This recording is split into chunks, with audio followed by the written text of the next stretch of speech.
Welcome to the Cancer Research Institute's Cancer Immunotherapy and You webinar series. Today's date is Wednesday, November 29th, 2017, and the topic for today's webinar is treating stomach, gastrointestinal, and colorectal cancers with immunotherapy. Before we begin, I'd like to thank our generous sponsors whose support has helped make these webinar series possible. Bristol Myers Squibb, with additional support from Advaxis Immunotherapies, Genentech, and Regeneron. My name is Brian Brewer, and I'm Director of Marketing and Communications at the Cancer Research Institute, a nonprofit organization dedicated to saving more lives by funding research that aims to harness the immune system's power to treat all cancers. This work has contributed to the development of life-saving immunotherapies for a variety of cancer types, and we present this webinar series to patients and caregivers to help them understand what immunotherapy is and how it differs from other forms of cancer treatment, to provide you with the latest developments in research and treatment, and connect you to immunotherapy clinical trials. Before we get into the session today, I'd also like to let you know that we have two more immunotherapy patient summits upcoming. On December 9th, we'll be in Tampa, Florida, and on January 27th, we'll be in Houston, Texas. These are free half-day events where we bring you together with experts who will speak with you both as a group and in smaller breakout sessions about immunotherapy for a variety of cancers. You can learn more about the summit series at cancerresearch.org/summit, and if you're in those areas, we strongly encourage you to check it out. Now it's my pleasure to introduce today's immunotherapy expert. Dr. Dustin Deming, also goes by Dusty, so I'll call you Dusty from this point forward, is an associate professor of medicine at the University of Wisconsin Carbone Cancer Center at the University of Wisconsin School of Medicine and Public Health, as well as a practicing gastrointestinal oncologist at the University Hospital and the William S. Middleton Veterans Hospital. Clinically, he specializes in treating colon, rectal, and anal cancers, and has developed the concepts for and chaired several phase 1 clinical trials. Additionally, with his research and translational efforts, Dr. Deming aims to fundamentally change the way we treat gastrointestinal cancers through the development of more personalized approaches. And with that, Dr. Deming, or Dusty, thank you so much for joining us. Thank you for having me. It's really a pleasure to participate in this webinar, and I'd really like to thank the Cancer Research Institute for this opportunity. When we think about the treatment of gastrointestinal cancers, and mainly I'm talking about colorectal, gastric, and other cancers like that, we think about standard care therapies. These standard of care therapies can include surgeries, chemotherapy, and chemotherapy of many different varieties, and also radiation therapy for many patients. More recently, and excitingly, there have been additional therapies for these cancer types, including targeted antibodies against multiple things, which we will talk about in a little further, and also new immune therapies for the treatment of these diseases. One category of new therapies that has really been broadly applicable is the use of agents that target the vascular endothelial growth factor. So this is a protein that helps the cancers induce new blood vessel growth. Drugs such as bevacizumab and ramucirumab have been approved for multiple diseases to inhibit the cancer's ability to recruit new blood vessels. And these have shown great benefits for these cancers. In addition, specifically for colorectal cancer, agents targeting the epidermal growth factor receptor have been able to inhibit the tumor growth. So these are antibodies that bind to the surface of colorectal cancer cells that have the growth factor receptor on them. And what this does is actually starve the cancer cells of signals that help the cancer cells grow. In addition, there's another type of growth factor receptor called HER2, which is more famously known for its role in breast cancer, but also plays an important role in esophageal and gastric cancers. And there are antibodies that target HER2. Trastuzumab is approved for gastric cancers that have expression of HER2 on their surface. And similarly to anti-EGFR therapies, these also inhibit the tumor growth, largely related to their ability to starve the cancer cells from the growth signals that they're getting. As you can see with all of these new targeted therapies, they are related to specific abnormalities in the cancers. So the presence of these individual receptors, which serve as biomarkers. And when we say biomarkers, what we mean is that this is a laboratory test, largely, that helps us predict which patients are going to benefit from which therapies. So we look at HER2, specifically for gastroesophageal cancers, to see if those patients who have HER2 expression could then benefit from trastuzumab. The use of biomarkers is critically important and is something that is really a huge area of development, so that we can more personalize therapies by better understanding which patients are going to benefit from which of these therapies.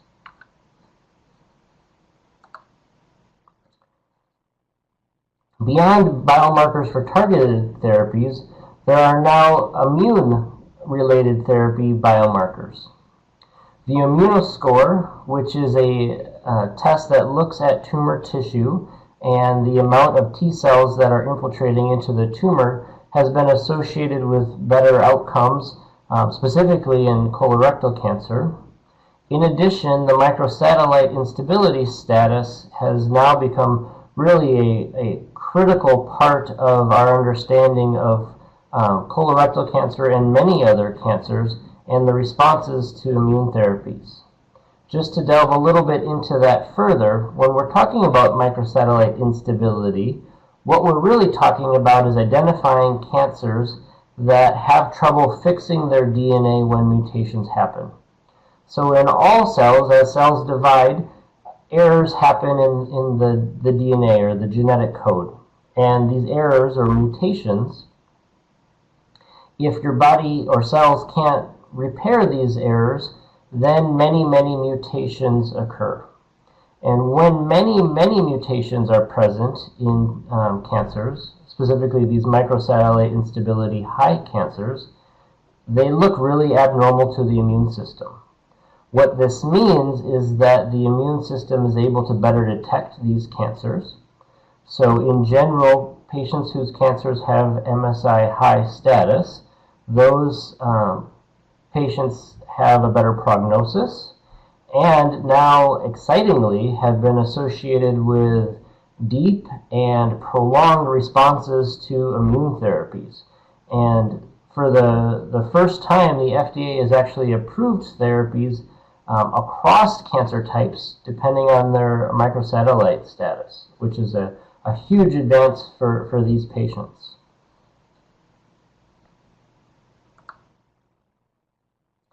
The way many immune therapies work, especially the checkpoint inhibitors, as you'll commonly hear them called, they work by trying to wake up the immune system, or wake up the T cells to target the cancer. So there are things on the surface, or proteins on the surface of cancer cells, that can turn off immune cells. And many of these therapies work by trying to overcome the ability of the cancer cells to turn off T cells important for the immune response.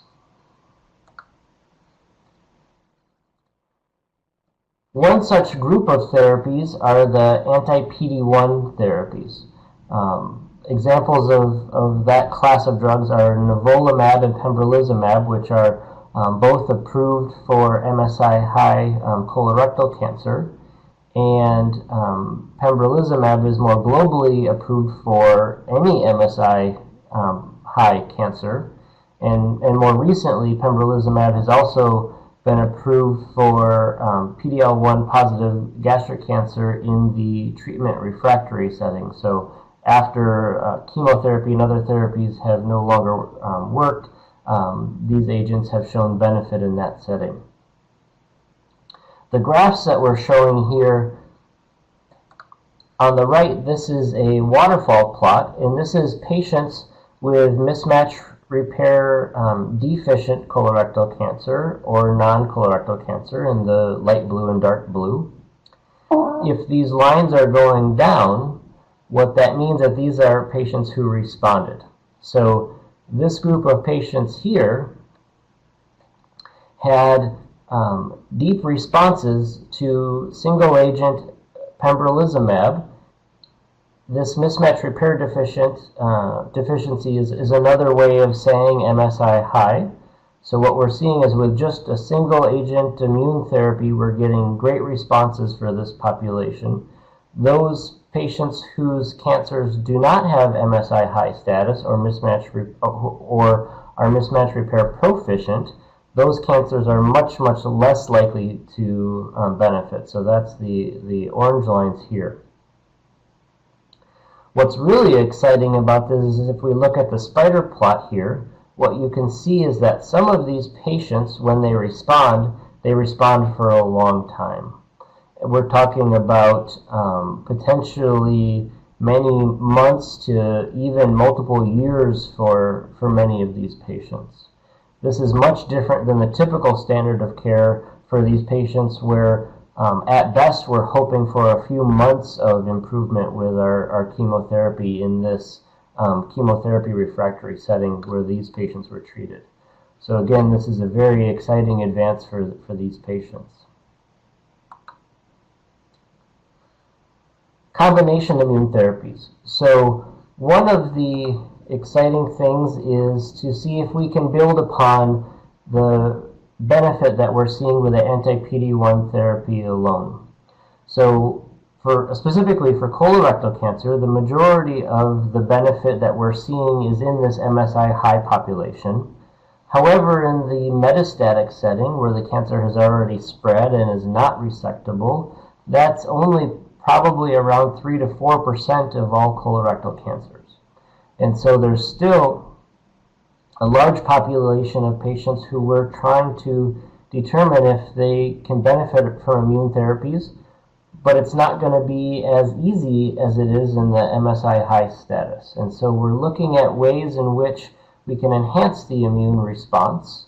One of them might be with radiation treatments. Radiation, especially high doses of radiation, can cause necrosis of the tumor or death of the tumor in such a way that it's potential that the radiation treatments can result in acting like a vaccine or basically trying to educate the immune system that the cancers are bad and need to be attacked. And then using the anti-PD-1 therapies, we can actually speed up the immune system to target the cancers once the immune system knows what to target. So specifically, we're actually doing a clinical trial here at the University of Wisconsin looking at SBRT, which is stereotactic body radiotherapy. This is high doses of radiation, only given over a few days, to induce necrosis and kill areas of cancer. And then that's followed by pembrolizumab, one of the anti-PD-1 therapies, and then followed by surgery for these patients. So this is specifically in patients whose cancer can be completely cut out, because we're thinking that if we can reduce the bulk of the cancer, then the immune therapies have a better chance of eliminating what's left.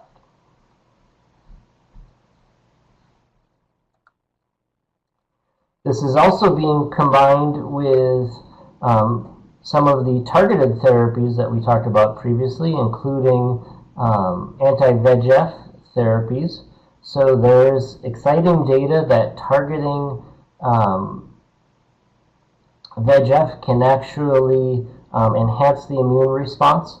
We think of this as potentially targeting more of the immune microenvironment, and there's some recent exciting data in renal cell carcinoma related to the combination of a VEGF targeted agent and anti-PD-1 therapy, and there's also promising data coming in GI malignancies as well, though that's still very early.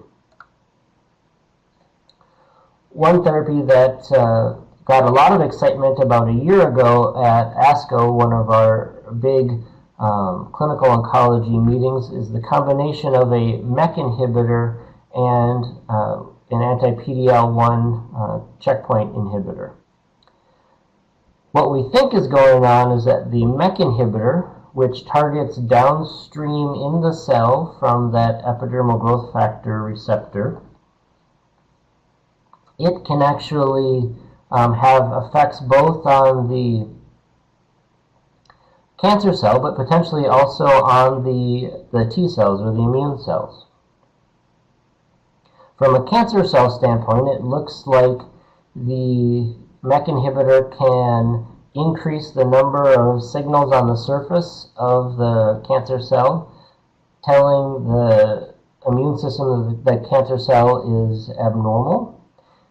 In addition, the MEK inhibitor appears to have some positive effects on T cells, allowing these T cells to be more active and allowing the anti-PD-L1 therapy to stimulate a greater response.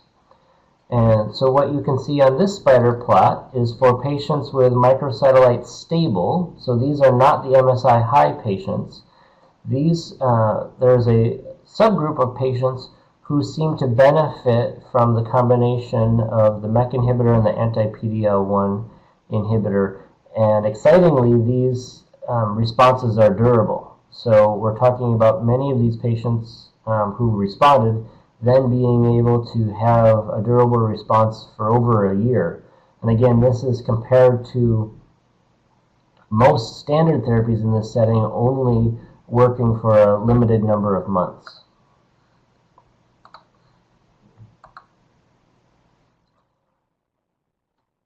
Another exciting combination is, and specifically in that microsatellite instability high population, is kind of dual checkpoint blockade, meaning targeting two of these signals that interact between the cancer cells and the immune cells, anti-PD-1 therapy and anti-CTLA-4.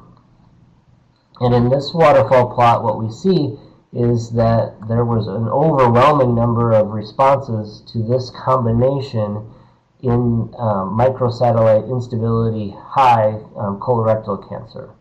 So it's not clear which of our MSI high patients we should do this dual combination in, but boy, it's exciting to see waterfall plots looking like this.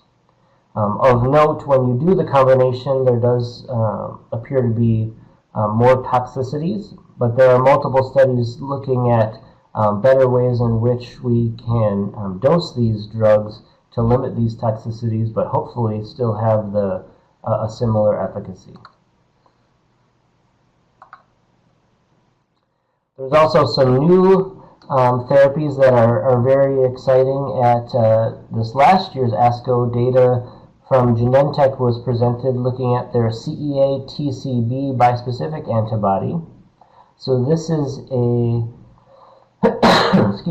antibody that binds CEA, which is a protein made by many GI cancers, including colon cancer, stomach cancer, esophageal cancer, even some pancreas cancers make this. And then also targeting CD3, which is a marker on some of the T cells. And so really what this antibody is doing, and what we think it's doing, is bringing the cancer cells and the immune cells in close proximity so that the immune cells have a better way of recognizing them as abnormal. And there was early data showing benefit to this, again, in that microsatellite stable population. One thing that my lab focuses on is trying to understand better how these immune cells or T cells can get into cancers.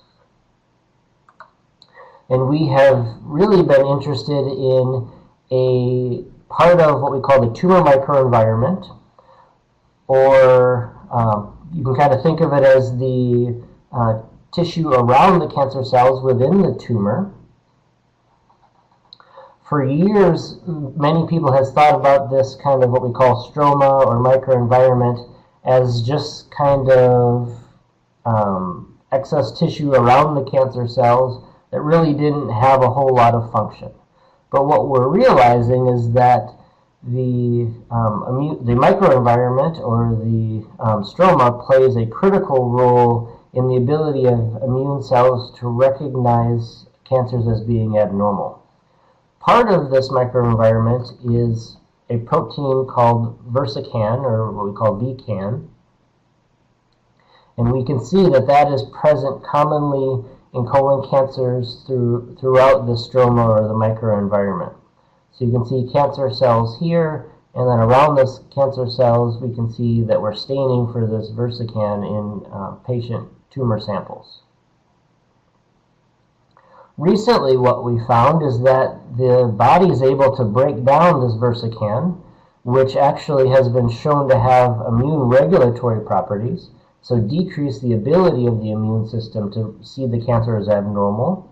The body has enzymes that can cut this Versican to a small fragment called versicine.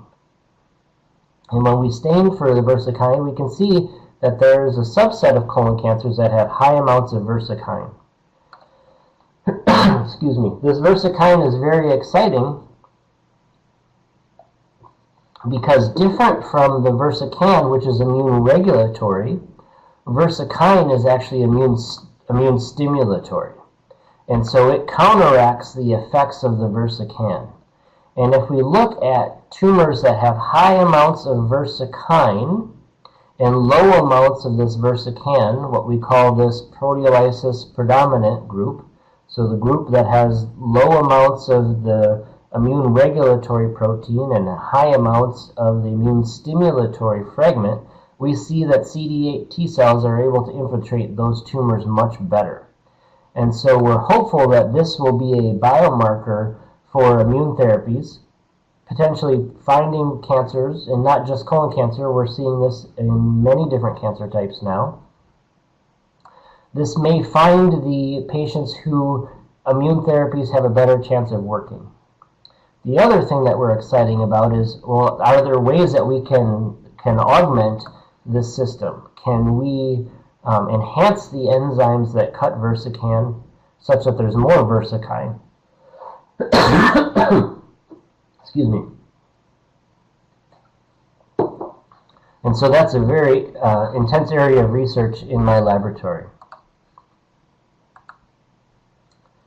Another area that's gained a lot of excitement over the last 5 to 10 years is the microbiome. When we refer to microbiome in general, what we're meaning is the bacteria or other bacteria-like things that are in our colon and on our skin. Specifically in the colon, it's been shown that the microbiome plays an important role in educating the immune system. And in addition, certain bacteria have been associated or correlated with increased risks of cancer.